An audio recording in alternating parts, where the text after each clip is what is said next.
निशा और हर्ष को गांव का माहौल बहुत पसंद आ रहा था, तो उन्होंने अपनी छुट्टियां बढ़ा दी और अपनी बहन कीर्ति को ये बताया। कीर्ति, हमें इस गांव की लाइफ बहुत हैप्पी लगी। वहाँ अमेरिका में हमें ऐसा एटमॉस्फेयर नहीं मिलता, पता। हम नहीं जानते हमें इस तरह की हैप्पीनेस अब आगे कब मिलेगी, इसलिए हमने अपनी छुट्टी को कुछ और दिनों के लिए बढ़ाने का डिसीजन लिया है। हाँ। कीर्ति खुशी से सुनकर, दीदी, जब आपने ऐसा कहा तो मुझे सचमुच बहुत अच्छा लगा। तुम मुझे छोड़कर अमेरिका चली जाओगी ये सोचकर बुरा लग रहा था। जब तुम ऐसा कुछ कहती हो तो बड़ी खुशी होती है। तो उसके भाई हर्ष ने ऐसे पूछा, सिस, हम दोनों यहाँ रहेंगे, आपको प्रॉब्लम तो नहीं होगी ना? तुम रहोगी तो मुझे खुशी होगी, प्रॉब्लम क्यों होगी? अब तुम जितने दिनों तक रहना चाहते हो आराम से रहो और मजे लो, उन्होंने कहा। इसके साथ ही तीनों फिर से गांव की खूबसूरती का लुत्फ उठाने में जुट गए। ऐसे ही 4 दिन बीत गए। उस दिन जब कीर्ति खाना बना रही थी, निशा और हर्ष तैयार होकर आए। कीर्ति, आई एम रेडी। कल हमने आज खेत जाने का प्लान बनाया था, चले? दीदी, चलेंगे, लेकिन कुछ देर बाद। पहले घर की सफाई कर लेते हैं। ठीक है, देन हम भी हेल्प करते हैं। तुम कुकिंग खत्म करके रेडी हो जाना। निशा और हर्ष दोनों 2 बाल्टी पानी ले आए और उन्होंने इधर उधर फेंक दिया और पूरा हॉल पानी से भरा दिया। कीर्ति ये देखकर उनकी ओर भागी और, अरे रे दीदी, ये आप क्या कर रही हो? अरे, तुमने कहा सफाई करनी है तो फेंक दिया पानी को। तब कीर्ति अपना सिर पकड़कर, अरे बाप रे दीदी, ऐसे थोड़ी ना करना है, बस एक गीले कपड़ा लेकर पोंछना था। अब हमें इस पानी को बाहर निकालने में बहुत टाइम लग जाएगा। हे भगवान। तो फिर तीनों को गिरा हुआ सारा पानी बाहर निकालने में काफी समय लग गया। ये करते करते ही दिन ढल गया। अगले दिन निशा कीर्ति के पास आई और बोली, कीर्ति, आज मैं एक ट्रेडिशनल ड्रेस पहनना चाहती हूँ। मुझे ये कल्चर बहुत पसंद आया। क्या तुम मुझे पहनने के लिए अपनी आधी साड़ी दोगी? तुम अपनी मनचाही पोशाक ले सकती हो दीदी, ले लो और पहनो। इसी तरह मैं कब से तुम्हारे कपड़ा पहनना चाहती थी, तुम दोगी क्या? हैप्पीली ले लो कीर्ति। किस तरह की ड्रेस लोगी? हाँ? तब कीर्ति ने निशा की और निशा ने कीर्ति की पोशाक पहन ली। फिर उसने निशा के गॉगल्स भी लगाए और बड़े स्टाइल में तैयार होकर बाहर निकली।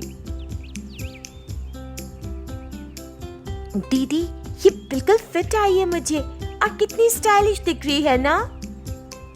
मैं भी अपनी रूटीन ड्रेसेस से तंग आ चुकी थी कीर्ति, और देखो ये हाफ साड़ी मुझ पर भी कितनी अच्छी लग रही है। दोनों ऐसे ही बात कर रही थी और आगे बढ़ रही थी। तभी कीर्ति ने निशा के पैरों में ऊंची एड़ी के सैंडल्स देखे। दीदी, सब कुछ सिंक में है, लेकिन मेरे स्लीपर्स अच्छे नहीं लग रहे हैं ना, तो चलो कुछ देर के लिए जूते भी बदल लें। जब उसने पूछा तो निशा ने तुरंत अपनी ऊंची एड़ी की सैंडल्स उसे दे दिए और कीर्ति ने उन्हें पहन लिया और चलने लगी। लेकिन ऊंची एड़ी पहनने की आदी नहीं होने के कारण वो कुछ ही दूरी पर फिसलकर नीचे गिर गई। उसे देखकर निशा और हर्ष पहले तो खूब हंसे और फिर उसे उठाया।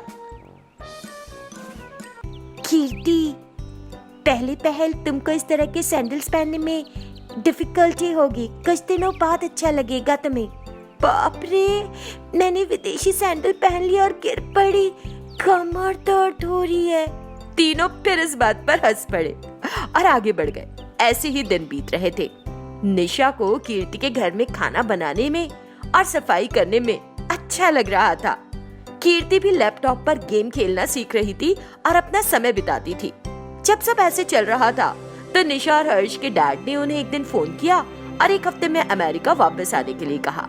निशा को वापस जाने की सोचकर बहुत बुरा लगा। कीर्ति, कल डैड ने हमें फोन किया और 1 वीक में वापस आने के लिए कहा। मेरी एक इच्छा थी कि मैं खेतों में जाकर काम करूं। क्या चले हम लोग आज खेत? बोलो। ठीक है दीदी, हम आज ही चलते हैं खेतों में काम करने के लिए। वे सब तैयार हो गए। कीर्ति ने परफ्यूम इतना सारा छिड़क लिया और तीनों खेत पहुंच गए। कीर्ति और निशा ने सुबह से ही धान बोने का काम संभाला। दोपहर होते होते तक निशा बेहद थक गई। Oh my God, I am so tired. मैं कुछ घंटों के लिए भी काम नहीं कर पा रही हूँ। खेतों में काम करना इतना आसान नहीं है जितना मैंने सोचा था। अब मैं इसे और नहीं सहन कर सकती। चलो घर वापस चले। ये कहते हुए वो थकी हुई घर वापस आ गई। क्योंकि निशा ने पहले कभी तेज धूप में काम नहीं किया था, उस दिन रात उसे बुखार हो गया। और क्योंकि कीर्ति को परफ्यूम की आदत नहीं थी, उसने इतना सारा स्प्रे किया था कि उसे एलर्जी हो गई थी। इससे दोनों ने सबक सीखा और आगे इस बात का ध्यान रखने की ठानी। एक कस्बे में राजा राम और लक्ष्मी का एक विवाहित जोड़ा रहता था और उनकी 2 बेटियां थी, बड़ी बेटी श्वेता और छोटी बेटी स्वप्ना। उनका एक गरीब परिवार था। गरीब होने के बावजूद राजा राम ने उन्हें कभी किसी बात की कमी नहीं होने दी, बल्कि उन्हें अच्छे कपड़े खरीद के दिए और उन्हें सबसे अच्छी शिक्षा करवाई। दिन बीतते जा रहे थे। एक दिन श्वेता को अमेरिका से शादी के लिए अच्छा रिश्ता आया। वे इसके बारे में बात करने लगे। लड़के के लोग हमारी बेटी के बारे में जानते होंगे, इसलिए अमेरिका से प्रस्ताव आया। अगर हम इस प्रस्ताव को मंजूर कर लें तो मुझे लगता है हमारी बेटी खुश रहेगी। अगर वो एक अमीर परिवार से है तो वे बड़े दहेज की भी उम्मीद करेंगे ना। बेटियों की शिक्षा और अपने घर के लिए हमने बहुत खर्च कर दिया है। फिर से अधिक दहेज देना मेरे विचार से बहुत कठिन होगा हमारे लिए। मैंने उन्हें पहले ही कह दिया है कि हम बहुत बड़ा दहेज नहीं दे सकते, और उन्होंने कहा कि उन्हें सिर्फ लड़की से मतलब है और ये कि हम अपने हिसाब से इंतजाम करें तो अच्छा रहेगा। ओह, तब तो ठीक ही है। इस तरह उन्होंने तारीख तय कर ली और कर्ज लेकर शादी बड़े धूमधाम से की। फिर जब वे बड़ी बेटी को ससुराल भेज रहे थे तो श्वेता अपने माता पिता के करीब आकर रोने लगी। पापा, मैं आपको छोड़कर इतनी दूर नहीं जाना चाहती। आपने मेरी शादी अमेरिका में रहने वाले से क्यों कर दी? क्या मैं आपको देखे बिना इतने दिनों तक रह सकूंगी? मैं नहीं जाऊंगी। दुखी मत हो बेटी, वो लड़का एक बहुत अच्छा लड़का है और फिर तुम अमेरिका देख सकोगी और दिन भी बस जल्दी उड़ जाएंगे। बहुत जल्द 1 साल खत्म हो जाएगा और 1 साल बाद इस समय तक तुम फिर से हमारे साथ होगी। हमारी चिंता ना करो, हम यहाँ खुश रहेंगे बिल्कुल। फिर उसने अपने आंसू पोंछे और अपनी बहन के पास गई। बहन, मैं शायद 1 साल भी वापस ना आ पाऊं। तब तक तुम मम्मी पापा का ख्याल रखना, ठीक है ना? मैं उनका ख्याल रखूंगी, तुम चिंता ना करो दीदी। तुम वहाँ अपना ख्याल रखना, समझी ना? और सभी को अलविदा कहा और अमेरिका के लिए रवाना हो गए। ऐसे ही 1 महीना बीत गया और फिर राजा राम ने खेतों को जोतने के लिए किराए पर लिया और जो कुछ उसने कमाया उसमें से वो कर्ज चुकाना चाहता था। 5 एकड़ जमीन किराए पर लेकर धान बोया और उपज बहुत अच्छी हुई। लक्ष्मी, अगर फसल अच्छी होती है तो हम अपने सभी कर्ज चुका सकते हैं और अगले साल भी अगर हमारी इतनी उपज रही तो छोटी बेटी की भी शादी कर सकेंगे। हाँ। इस तरह 2 महीने बीत गए। जिस फसल को अच्छी उपज देनी थी उसमें अचानक कोई वायरस लग गया और धान के खेतों की पूरी फसल बर्बाद हो गई। अरे ऐसा क्यों हुआ रे भगवान? ऐसा होगा हमने कभी नहीं सोचा था। अब क्या करेंगे हम? हम क्या कर सकते हैं लक्ष्मी, हमारे भाग्य में जो लिखा वही होगा ना। दोनों को बुरा लग रहा था। इस तरह कुछ दिन बीत गए।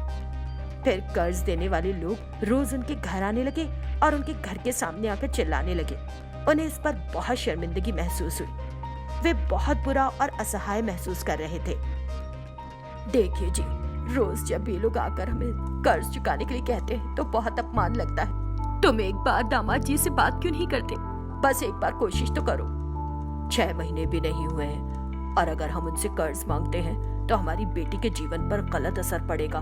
मैं किसी तरह कोशिश करके कर्ज खुद चुका दूंगा। इतना कहकर वो बाहर चला गया। उसने कई लोगों से बात की लेकिन किसी ने उसे कर्ज नहीं दिया। जैसे जैसे दिन बीत रहे थे लोगों के ताने भी उतने ही बढ़ते जा रहे थे। लेकिन फिर एक सुब्बा राव से वो मिला और उसने उसकी समस्या सुनी। राजा राम, मुझको गलत मत समझना। कुछ महीने पहले मेरी पत्नी की मृत्यु हो गई और मैं अकेला महसूस करता हूँ और मैं एक साथी की तलाश में हूँ। अगर तुम अपनी बेटी को देने का मन करे तो मैं तुम्हारी बेटी से शादी करूंगा और तुम्हें पैसे दूंगा। उसने ऐसा कहा तो वो मान भी गया, क्योंकि उसके ऊपर बहुत कर्ज था। घर जाकर उसने स्वप्ना को इस बात के लिए राजी भी कर लिया। श्वेता को इसके बारे में मत बताना, बाद में मैं उसके हालात समझाने की कोशिश करूंगा। इसलिए बिना किसी को बताए उसने सुब्बा राव और सपना की शादी तय कर दी। इस तरह राजा राम का कर्ज उतर गया। बाद में शादी के बाद स्वप्ना को अपने पिता जितनी उम्र के व्यक्ति से शादी करने के कारण बहुत कुछ सहना पड़ा। कुछ महीनों के बाद सुब्बा राव बीमार होकर मर गया। वो वापस अपने माता पिता के पास लौट आई। वो विधवा हो गई थी। सुनो जी, इतना सब कुछ होने के बाद अगर हम श्वेता को नहीं बताते हैं तो ये उचित नहीं। अगर उसे किसी तीसरे से पता चला तो स्थिति बहुत गंभीर होगी, हमें अपमान सहना पड़ेगा। जब लक्ष्मी ने उसे श्वेता को बताने के लिए मजबूर किया तो उसने श्वेता को अपनी स्थिति के बारे में बताया। स्थिति सुनकर वो 2 दिनों के भीतर भारत वापस आ गई और बोली, क्या आपको कोई बुद्धि समझ है? अगर आपने पैसे मांगे होते तो मैं जरूर आपकी मदद करती। आपने जल्दबाजी करके उस बेचारी का जीवन ही खराब कर दिया। स्वप्ना, कम से कम तुम्हें तो मुझे बताना चाहिए था। घर में हालत इतनी नाजुक थी दीदी, मैं हालत देखकर नहीं कर सकी। ठीक है, दुखी मत हो, बस सोचो कि एक बुरा सपना था और इसे भूल जाओ। मैं इसके बारे में सोचूंगी कि हमें आगे क्या करना चाहिए। और उसने अपने पति से इसके बारे में चर्चा की। फिर दोनों ने स्वप्ना के लिए एक अच्छे प्रपोजल की तलाश की। कुछ दिनों के भीतर ही श्वेता का पति अपने दोस्त से मिला और उसे स्थिति की जानकारी दी और वो स्वप्ना से शादी करने के लिए राजी हो गया। बाद में उसकी बहन ने उस रिश्ते को तय किया। उसने सब इंतजाम किए। शादी के दिन स्वप्ना को पालकी पर बिठाया गया और श्वेता उसके बगल में चल रही थी। दीदी, तुम ना होती तो मेरा क्या हाल होता। मैं तुम्हारे इस प्यार को कभी नहीं भूल सकती हूँ दीदी। और वो खुशी के आंसू से रोने लगी। तब श्वेता ने उसे सांत्वना दी। बहन, आज तुम्हारी शादी है तो बहुत खुश रहो। अतीत के बारे में सोचकर दुखी मत हो। फिर वो उसे विवाह स्थल पर ले गई। इस तरह स्वप्ना की शादी का समारोह बड़े धूमधाम से हुआ। इस तरह उसकी बड़ी बहन ने उसे एक नया जीवन दिया।